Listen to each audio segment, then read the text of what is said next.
Anyone listening wants to say, okay, the world seems uncertain. And yeah, I have 5 kids and 5 grandkids. And so I look at my grandkids, especially, and my youngest daughter, and I think 40% of the jobs, if you believe the studies, are going to be gone because of AI, because of robotics, because of nanotechnology and so forth. So how do I arm them to do well in the future? And the answer is there's 3 skills everybody needs, and they're so simple. And they're the skills that make anybody masterful. It's made you successful in your insurance business. It's what's made you successful in this business. The first thing is pattern recognition. If you start recognizing patterns, fear disappears. Because like right now when people say, oh, we've never been so divided, or now we're, the country has a little more optimism, but we've never been so divided. That's total BS. I can show you the letters that are put out that were posted between Jefferson and Adams. And if you read what they wrote, it makes anything the left or right has said about each other look calm compared to that. We go in cycles. So when you recognize a pattern, you no longer react. Losers react, leaders anticipate. Anticipation is power. So when you know the pattern, and that's what makes anybody great, they see the pattern. But what makes them really great is the second skill, when you learn to use the patterns. So if you and I look at anybody, you see somebody that's great in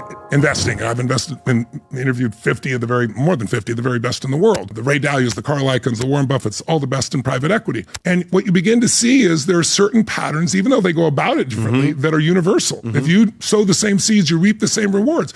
But they know how to use it. If you see somebody great in music or dance or a movie maker, they know where to move the camera to move your emotion. They bring it in close, when to bring the music up, how to do it. They know it. That makes them masterful. But the third level skill is pattern creation. That's what you've begun to do. That's what I've begun to do. It's like when you learn to play a piano, most people learn someone else's patterns. You learn to see the patterns, recognize them, then you learn to use them. But if you do enough other music, then now you get to come out and you start creating things. So I'm standing on the shoulders of all the people before me, as are you, because I learned so many things to them. But now at this stage of my life, the last 15, 20 years, I've been able to create things because I know what those patterns are. So those skill sets, that's how my kids will do well. Because if you can learn rapidly and recognize patterns, there's nothing you can't do well at. Noting the patterns of where we are in history, the pattern of where you are in your own life. I'll give you a simple example. What made human beings go from survival, living in fear, where we're hunter-gatherers, to where we could stay in one place, build communities, build cities, build countries, have homes, have the education? What made that possible was one pattern recognition that changed humanity. Do you know what it was? Pattern recognition. That you're not talking fire, you're not talking pattern recognition. Community, that we need each other? What is it? Seasons. Seasons. Until we understood seasons, we had to constantly move from place to place and hope we could find our food. But once we understood seasons, we knew if you do the right thing at the wrong time, there is zero reward. But if you do the right thing at the right time, the rewards are immense. So if you plant in the winter, I don't care how hard you work, or the summer, you get nothing. It's like recognizing the seasons changed humanity. Well, there's a season in your own life. Some of your viewers are younger, maybe 0 to 21. Think of that as springtime. When it's springtime, what does spring have? Everything grows easily. If it's a springtime in business, you think you're a genius because your business grows. Everybody's business grows because it's a time of tremendous optimism and immense growth. The environment's different. People's attitudes are different. But these cycles go through 18, 20-year cycles. If you study 1,000 years of Roman history, which I've done, or 500 years of Anglo-American history, you see about every 18 to 20 years, there's a shift. It's kind of like we exhaust an emotion. Do you ever smile so much your face hurt? Yes. You need a change. Sure. Well, after springtime, the easy time, comes a summertime. And the summer is always a testing time. It's tougher. A lot of people plant in the spring and they go, where's my crop? Are you new? You have to get through all the seasons, right? So summer tests people. And then you go to another reaping time. You go to the fall where it's easy again, where now things flow. Economies go crazy. People want to give you a mortgage even though you barely have a pulse and not a job. You remember those days, Of course, right? No income, no assets. And boom, just give it to anyway. And markets go through the roof. But again, what follows that is winter. And the great thing about life is you never skip from the fall to spring. You always go through winter. Some are short, some are long, some are hard, some are easy, but we go through them. They have a purpose. They weed out the weak. They make us, if we push through it, stronger. They make everything better going forward. So there's a purpose in every season. So 0 to 21, you could call the springtime of most people's lives. Some of us had to go to work at 7, 8 years old to support our family, but still, you were still protected. If there's a war, you're not going to war. Someone's protecting you. Someone's mostly providing for you, usually providing for you. You're being fed get information, you're learning. But 22 to 42, that's the summertime. That's the testing time. That's when most people come out and go, I know I was taught all this, but I'm going to test what I believe. And you're very optimistic. In fact, you think you're invincible at 22, 23, 24. You go like, I'm going to be president of the United States. I'm going to be a multi-billionaire and I'm going to have 100 relationships simultaneously and everyone's going to be happy. And then you're 30 and you're going, I can't even keep one relationship happy and I'm burnt to the ground. That's right. So you go through the phase. But think of 22 to 42 as being like the soldier of society. In fact, if we go to war, you're the ones going to war 22 to 42. In business, you're the soldier. You're learning, you're growing, you're grunting it out, you're hustling. If you work hard during that time, and you've done well during spring, you come to the fall, you look at 43 to 63, that's your power period, right? That's the period where you had explosive growth in your business, as an example. That's when you became who you are, where your name became known.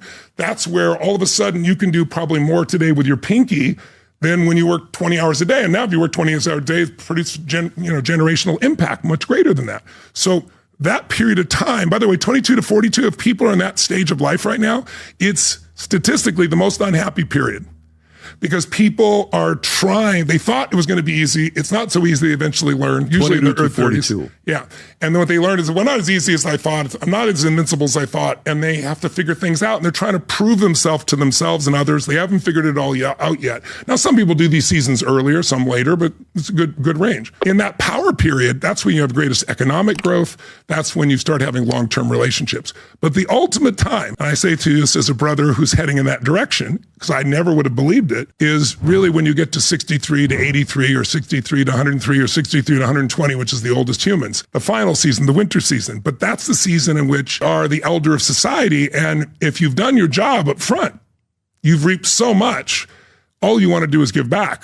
And you don't worry about what people think about you because you sure would like to make everybody happy, but unless you got holes, Jesus couldn't pull it off. So I don't know if you're going to do that, right? So it's like, I'm here to help the people that are interested. I'm not here to say I'm the right thing for everybody. And you own yourself at a different level and you really can move a pinky and make things happen. So, I remember you had the gentleman from Fourth Turning on and we had him on as well. Yes. Very interesting guy to talk to.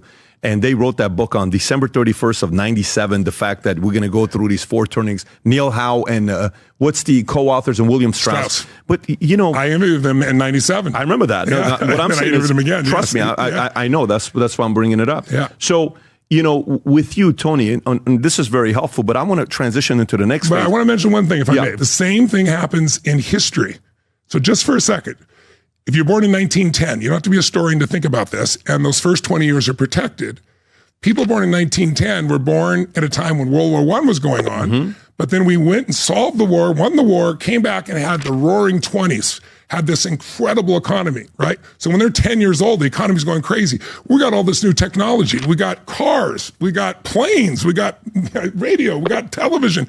And that generation was called flappers because they were looked down on like a lot of, let's say, Z generation or millennials are by X generation people or sometimes baby boomers because they didn't have to go through the tough times. But what happened to that kid born in 1910 and 1929 when he's 19 thinking he's going to go get a car and he's going to go get a party? The whole world turned upside down. The Depression, people jumping out of buildings, the Dust Bowl, people standing in line for bread. And by the way, they made it through 10 years of depression. Now, that doesn't mean every day is dark.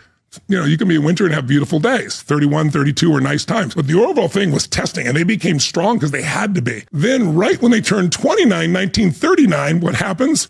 World War II. You and I weren't alive then, but anybody who was alive then, it looked like the world was ending. Hitler was taking over countries in days, blitzkrieging everywhere. And so what happened is that generation volunteered and went to war. And they won the war, and they came back the heroes. They're now known as the greatest American generation. And they were known as flappers and losers. What made them strong was pushing through winter. Everybody goes through winter if they live 80 years plus. You don't have a choice. It's just which season. Are you going to do it in the early stage, middle stage, late stage? It's coming. But watch this. Think about those people. They come home and think how the world changes when after winter, it's now springtime and the vets are now moving out to the suburbs and they get basically a free down payment on the home, and we have all these new technologies. Think about the 50s and early 60s until Kennedy is killed. There's a level of optimism in this country that's amazing. Springtime.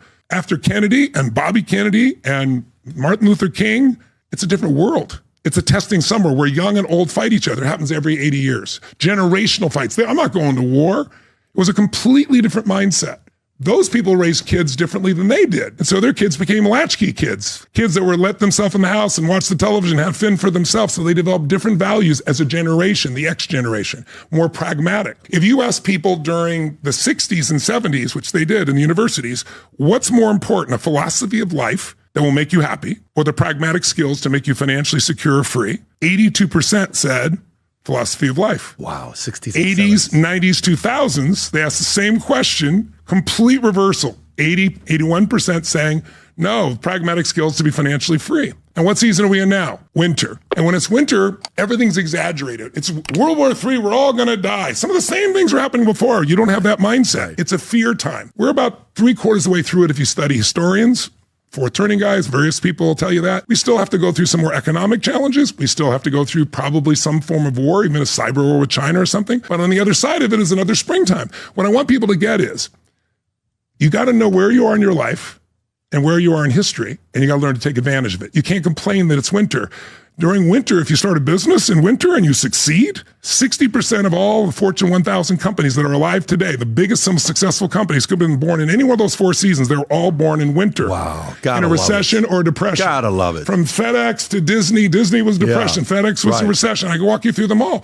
So that process makes you strong. Sure. And that is why, here's the history of the world in 4 sentences, and I'll shut up. Good times create weak people. They're not bad people, they're just weak because they haven't been challenged. Weak people create bad times. Bad times create strong people. Strong people create great times. Millennials and Zs are the next heroes, and they're already starting it because they're starting to go through winter. We're not done with it. They're going to open up things up. I'm very excited about what the future will have. I'm very optimistic about it because studying history shows you patterns. There's no guarantees, but there's patterns. And when you understand the patterns, fear disappears.